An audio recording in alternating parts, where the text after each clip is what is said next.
કે પિતા એ જગ અને જહાન છે સાહેબ, દરિયામાં જેટલો ક્ષાર ગીતામાં જેટલો એટલો શબ્દ પર જ ભાત, એ શબ્દ એટલે જ પિતા.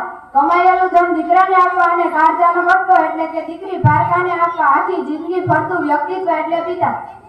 માતા ઘરનું માંગલ્ય હોય છે તો પિતા પણ ઘરનું અસ્તિત્વ હોય છે, પણ ઘરના અસ્તિત્વને આપણે ક્યારે સમજવાનો પ્રયત્ન કર્યો છે ખરો?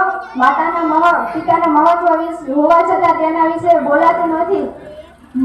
કોઈ વ્યાખ્યાનકાર પણ પિતા વિશે બોલ્યા કરે છે, સંત મહાત્માઓ પણ માતાના મહત્વ વિશે વધારે કહે છે, કવિઓ લેખકો પણ માતાના ગુણગાન ગાયા છે, દેવી દેવતાઓએ પણ માતાના ખૂબ વખાણ કર્યા છે, પણ પિતા વિશે શું બોલવામાં આવ્યું છે?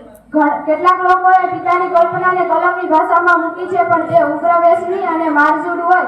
આવા પિતા સમાજમાં 1-2% હોય, પણ સારા પિતાઓ વિશે શું લખવામાં આવ્યું છે? માતા પાસે આંસુનો દરિયો હોય છે, પણ પિતા પાસે સમયની દિવાલ હોય છે. માતા રડીને છૂટી થઈ જાય, પણ સાંત્વન આપવાનું કામ પિતાએ જ કરવું પડે છે, અને રડવા કરતાં સાંત્વન આપવામાં વધારે મહેનત પડે છે. દીવા કરતાં દીવી વધારે ગરમ હોય છે, છતાં શ્રેય તો હંમેશા દીવાને જ આપવામાં આવે છે. મોકળા મને બધાની સામે માતા રડી શકે છે, પણ તકિયામાં રાત્રે મોઢું છુપાવીને દસકા ભરે પિતા હોય છે.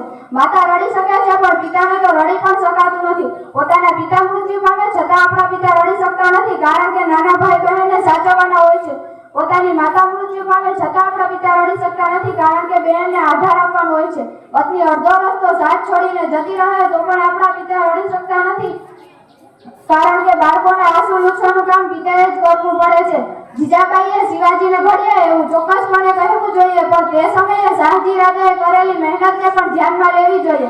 દેવકી યશોદાના કાર્યની પ્રશંસા અવશ્ય કરીએ, પણ મધરાતે નદીના પૂરમાંથી માથા ઉપર બાળકને સુરક્ષિતપણે લઈ જનાર વાસુદેવને પણ મહેસા આપીએ. રામ એ કૌશલ્યાના પુત્ર અવશ્ય હતા, પણ પુત્ર વિયોગથી તડફડીને મૃત્યુ પામ્યા એ પિતા દશરથ હતા. બધા બતાવવા માટે પ્રેમ કરે છે, પણ બતાવ્યા વગર પ્રેમ કરે એ પિતા.